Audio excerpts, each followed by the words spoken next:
Olá, tudo bem? Vamos falar sobre síndrome dos ovários policísticos? E hoje, mais precisamente, nós vamos ver diagnóstico, sintomas e a importância do exercício físico como medida não farmacológica para o controle e tratamento da doença. Vamos lá, então?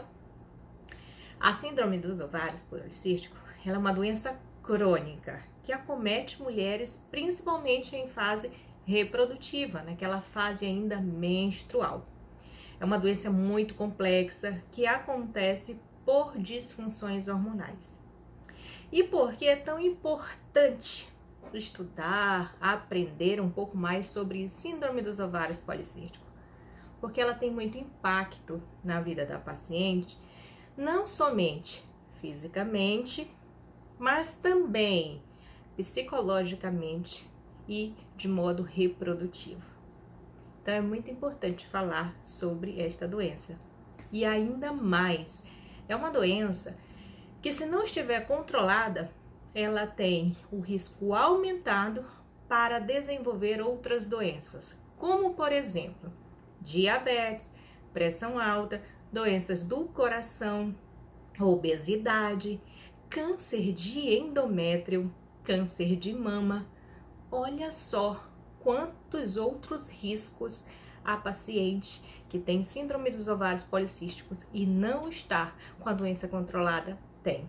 Então, é importante falar sobre o assunto justamente para fazer com que você, mulher, perceba que é importante, que é necessário um tratamento adequado, eficaz para o controle da doença.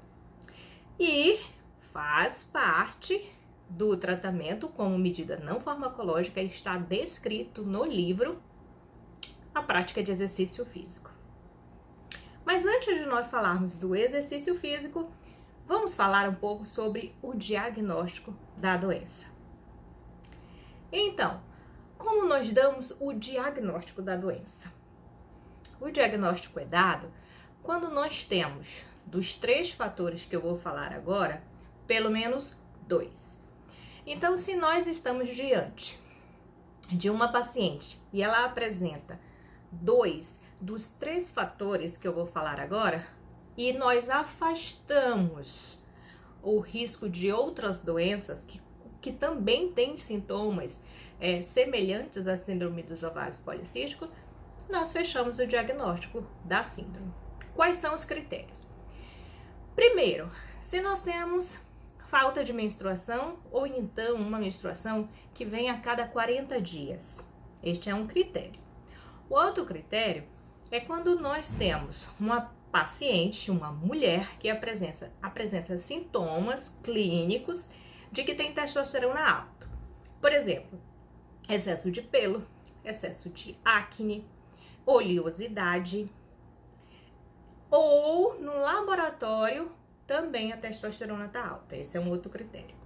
E o terceiro critério é quando eu tenho uma descrição no ultrassom de ovários micropolicístico ou policístico. Destes 3, se a paciente tiver 2, afastando outras doenças, fechamos o diagnóstico de síndrome dos ovários policísticos. Quais são os sintomas? Como eu já falei para vocês, excesso de pelo em áreas masculinas, como barba, as costas, a região peitoral, pele muito oleosa e com bastante acne, tendência também a cair mais o cabelo, a menstruação vai ficar irregular. Estes são os sintomas da doença. Podem ter outros sintomas juntos, a depender se a paciente apresenta outras alterações hormonais associadas ou se ela está com resistência à insulina, que então ela vai ter uma tendência a ficar com áreas mais escurecidas. Sabe aquelas pacientes que ficam com a areazinha mais escurecida no pescoço, na região da axila? Nós podemos pensar que tem a resistência à insulina, então é importante também avaliar. E sobre o tratamento, por que é tão importante a atividade física para tratamento da síndrome dos ovários policísticos? Porque vários estudos já mostram que a prática regular de atividade física diminui sintoma da doença, melhora a taxa de ovulação. Ora, se melhora a taxa de ovulação, melhora a chance de gestar. Isso é muito gratificante de perceber que a introdução da atividade física traz esses benefícios. E não só isso, benefício também porque diminui o risco do paciente desenvolver depressão e diminui o risco de todas aquelas outras doenças que podem também estar presente em quem tem a síndrome dos ovários policísticos e não esteja com a doença controlada. É por tudo isso, por todos esses benefícios, que a prática de exercício físico deve ser estimulada, deve ser falada em toda a avaliação ginecológica da paciente que tem o diagnóstico de síndrome dos ovários policísticos.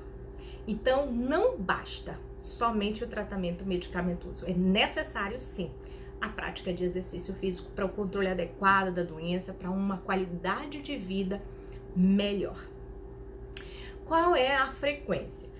Os estudos dizem que de 2 a 3 vezes na semana já tem benefícios e com uma duração de 20 a 50 minutos.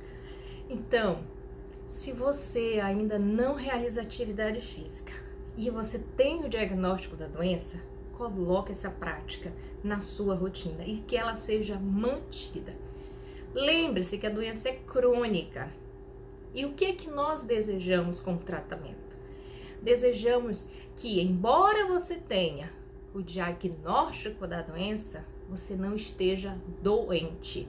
Nós desejamos que você esteja com a doença controlada. E desse modo, eliminando, diminuindo todos os riscos e diminuindo os sintomas. É esse o nosso objetivo. Então, se você gostou, se você achou relevante essa informação, compartilha com outras mulheres, compartilha com aquela amiga que tem a síndrome e que precisa de uma informação adicional e seja um estímulo, seja uma incentivadora de outras mulheres a praticarem atividade física. Isso traz ganho para a nossa saúde ginecológica, nossa saúde mental e emocional.